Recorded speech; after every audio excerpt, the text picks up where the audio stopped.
마오 반여 오른 시진핑 폭탄 선언, 납작 엎드린 기업들, 시진핑 장기 집권, 중국은 어디로?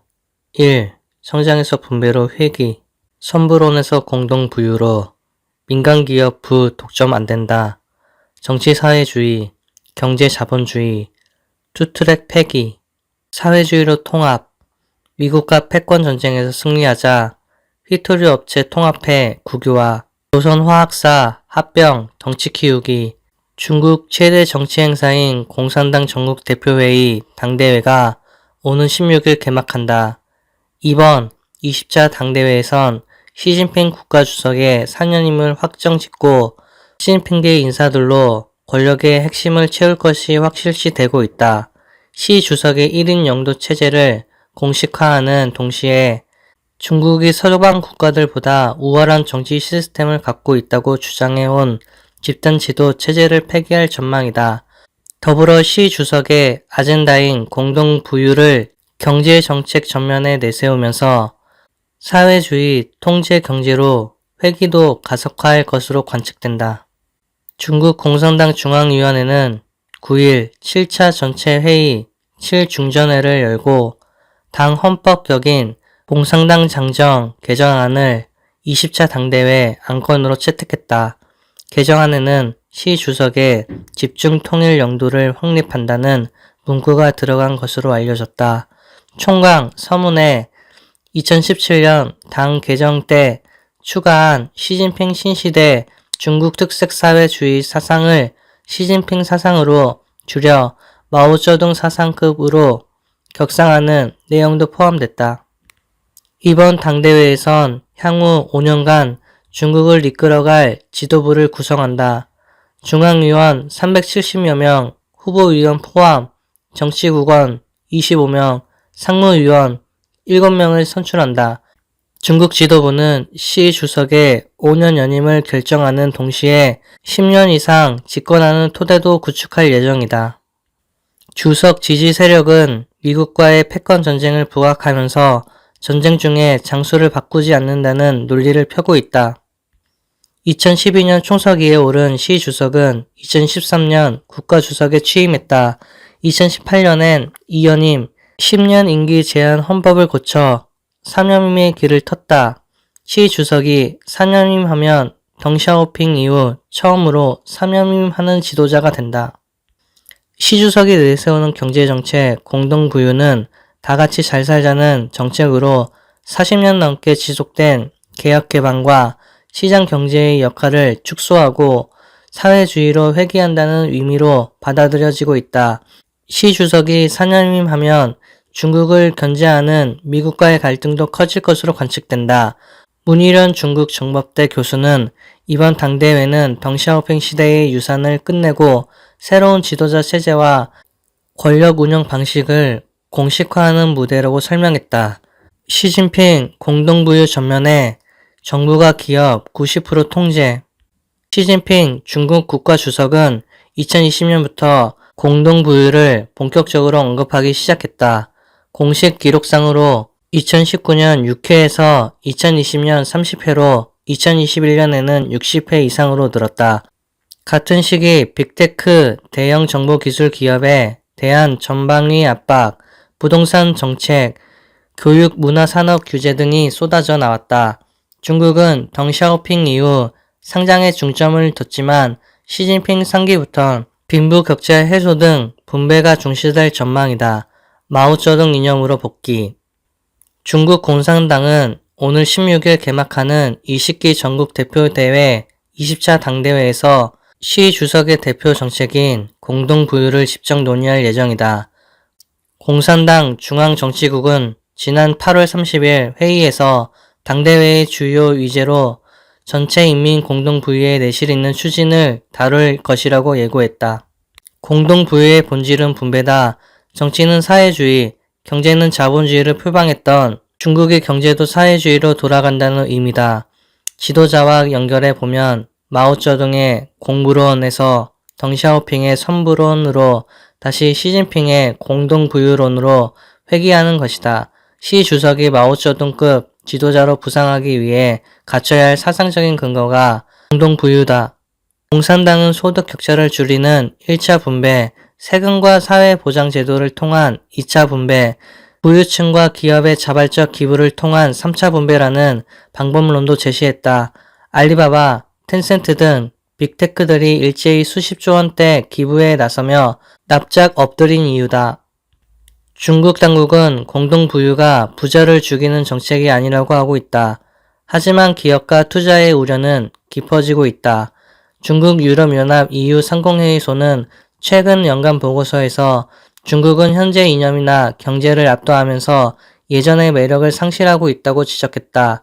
쪼개지는 민간기업. 공동부유에는 일부 민간기업이 부를 독점해서는 안 된다는 생각이 깔려있다.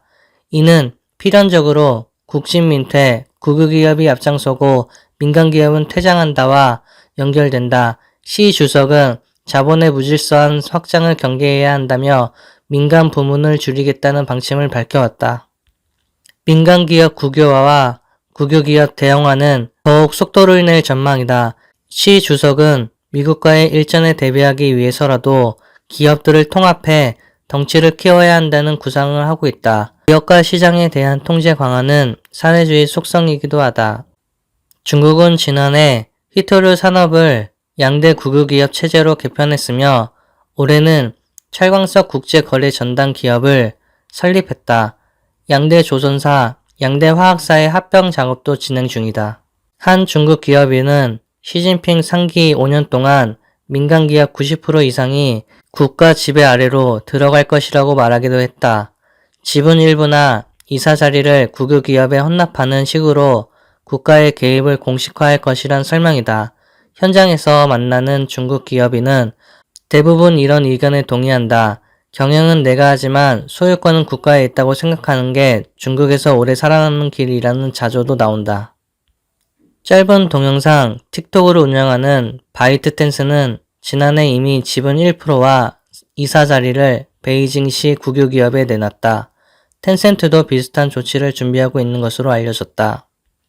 알리바바 계열 중국 회사 엔트그룹은 당국의 지도 아래 금융지주회사로 재편하면서 결제, 소비자 정보, 소액 대출, 자산 운용 등 각 사업부를 쪼개고 있다. 각 자회사는 국유기업에 수저를 유치하면서 사실상 국유화의 길을 걷고 있다. 바이든 중반도체 고사 작전 돌입, 발끈한 중, 미 이성 잃었다. 미국 조 바이든 행정부가 중국 반도체 산업을 고사시키기 위한 수학력 대중 수출 통제 조치를 현실화했다.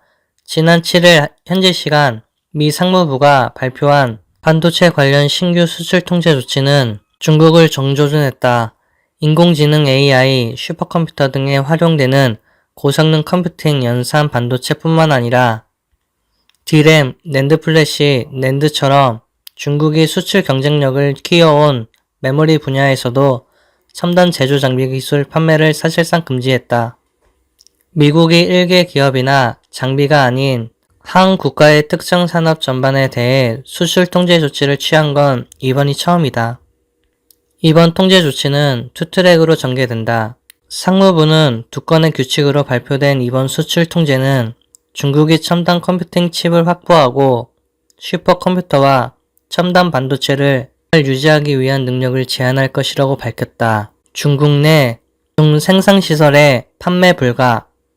현 미국 기업이 특정 수준 이상의 칩을 생산하는 중국 기업의 첨단 반도체 제조 장비를 판매할 경우 별도의 허가를 받도록 했다.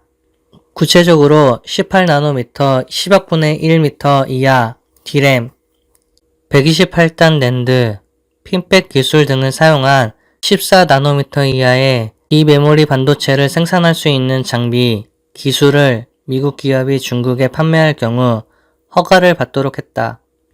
이 경우 중국 기업이 소유한 중국 내 생산시설에서 판매할 경우 이른바 거부 추적 원칙이 적용돼 수출이 사실상 전면 금지된다. 특히 양치 메모리 테크놀로지, YMTC 등 31개 중국 기업에 대해선 미국 기술, 장비를 쓰지 않고 있는지 여부를 검증하기 어렵다는 이유로 관심 대상인 검증 명단에 올렸다. 이들도 여차하면 수출 통제 명단에 오를 수 있어 사실상의 수출 규제 명단으로 여겨진다. 다만 중국 내 생산시설을 가진 외국 기업에 대해서는 개별적 심사로 결정하기로 했다. 미 상무부는 두 번째로 중국의 슈퍼컴퓨터 및 AI 들어가는 모든 첨단 반도체에 대해 중국 수출을 통제한다고 밝혔다.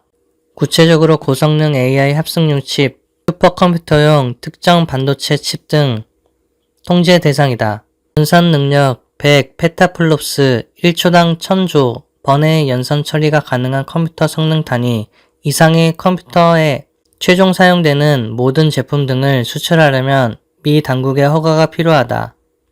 또 28개 중국 기술 IT 기업이 우려 기업으로 등재돼 수출이 어렵게 된다. 여기엔 미 상무부의 해외 직접 생산 규칙 FDPR이 적용됐다. 미국이 아닌 제3국 기업이 만든 반도체라도 미국의 기술 장비를 쓸 경우 중국으로의 수출을 금지하는 조치다. 지난 2020년 미 상무부가 중국 IT 기업 화웨이에 이 규칙을 적용해 화웨이식 제재라고도 불린다. 화웨이에 적용한 FDPR을 이번에 중국 AI 슈퍼컴퓨터 반도체 산업 전체에 적용한 것이다. 워싱턴 포스트 WP는 이번 조치는 화웨이에 적용됐던 수출 통제보다 더 폭이 넓은 것이라며 FDPR을 적용하면 세계 어디에 있든 미국 기술을 이용하는 기업이라면 미국 정부의 허가 없이 특정 최첨단 반도체를 중국에 수출하지 못하게 될 것이라고 설명했다. 미국 기술과 장비를 이용하지 않고 최첨단 반도체를 개발 생산하는 것은 사실상 불가능하니 제재 범위에 따라서는 전 세계 반도체의 대중 수출을 통제하는 효과를 낼 수 있다. 중 반도체 굴기 꺾겠다. 이번 조치를 두고 냉전 이후 특정 기술과 기업에 집중했던 미 수출 통제 방식에 근본적인 변화가 이뤄졌다. NYT는 평가가 나온다. 미국은 그간 특정 기업, 화웨이, 특정 장비, 극자외선 EUV 장비를 중심으로 제재를 했지만 슈퍼컴 산업 전반, 메모리 반도체까지 포함한 반도체 장비 전반에서 수출 통제를 선언한 건 이번이 처음이다. 이번 조치가 중국의 반도체 굴기를 원천 차단하기 위한 조치란 평가가 나오는 이유다. 실제로 테아 로즈먼 캔들러 미국 상무부 수출 관리 담당 차관보는 보도자료에서 중국은 슈퍼컴퓨팅 분야에 자원을 쏟아붓고 있고 2030년 AI 분야 세계 리더가 되려 한다며 이번 조치로 미국의 국가 안보와 외교 정책적 이해 관계를 보호할 것이라고 했다. 당장 타격 없어도 안심 못해. 이번 수출 통제 조치에 한국 반도체 업계는 일단은 안도하는 분위기다. 미국의 메모리 관련 대중 수출 규제에서 별도 심사를 적용받는 중국 내 생산 공장을 가진 해외 기업은 삼성전자와 SK 하이닉스 뿐이다. 사실상 두 한국 기업에 대한 예외를 적용한 것이다. 산업통상자원부도 SK하이닉스와 삼성전자 공장 등은 중국 기업과는 달리 사안별 검토 대상으로 분류돼 장비 공급에 큰 지장은 없을 전망이라며 수출 규제 대상인 첨단 컴퓨팅 칩 국내 생산이 없어 단기적 영향은 없고 슈퍼컴퓨터 사용 제품도 규제 대상이 되는 슈퍼컴퓨터가 극소수라 영향은 제한적일 것이라고 관측했다.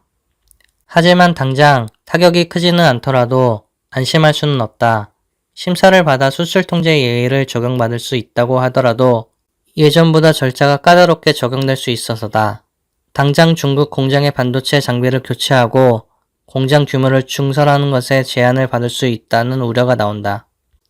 각각 2014년, 2006년 준공된 중국 시안 삼성전자 낸드 공장과 우시 SK하이닉스 디램 공장은 최근까지 설비 증설 및 노후 장비 교체 등의 투자가 이어지고 있는데 추가 투자가 이루어지긴 어려울 수도 있다는 것이다.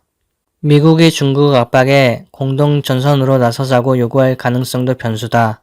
미 행정부 고위 당국자는 브리핑에서 다른 국가들이 참여하지 않으면 우리가 단독으로 도입한 통제가 시간이 지나면서 효과가 떨어질 것이라는 점을 인식한다며 외국 경쟁 기업이 같은 통제를 받지 않으면 미국의 기술 리더십이 타격을 받을 위험이 있다고 말했다.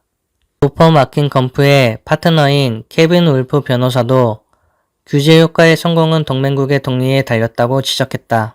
이와 함께 AI 슈퍼컴퓨터 반도체 분야도 중장기적으로 한국 기업이 경쟁력을 가져야 할 미래 먹거리란 점을 고려하면 이번 통제 조치가 한국의 반도체 산업의 성장을 막는 걸림돌이 될 수 있다는 우려도 나온다. 발끈한 중국 시장 단절은 상업적 자살. 중국은 발끈하고 있다. 유평희 주미 중국 대사관 대변인은 통제 조치가 발표된 당일인 지난 7일 미국이 자국의 기술력을 이점으로 삼아 신흥시장과 개발도상국의 발전을 저해하고 억제하려 한다. 미국은 중국과 다른 개발도상국들이 영원히 공급망이 최하단에 머물러 있기를 희망할 것이라고 비난했다. 중국인민일보 자매지 황구시보는 9일 미국의 수출 통제 조치는 비미국 기업으로 제한 범위를 대폭 확대하여 중국과의 정상적인 협력과 무역을 막으려는 의도라며 자유무역에 대한 야만적 일격으로 중국을 억제하기 위해 미국이 이성을 잃었다고 비판했다. 그러면서 중국은 세계 최대 반도체 소비 시장으로 중국 시장과의 단절은 상업적 자살이나 다름없다고 주장했다. 이번 미국의 통제 조치를 놓고 역효과를 우려하는 쪽도 있다. JP 모건 알렉산더 트래버스는 미 CNBC에 중국이 노동력에 의지하지 않고 기술 증진에도 관심을 갖는 단계에 진입한 가운데 미-중 냉전이 발생했다며 미-중 냉전은 중국의 기술 자립과 고도화를 더욱 과속화할 것이라고 말했다.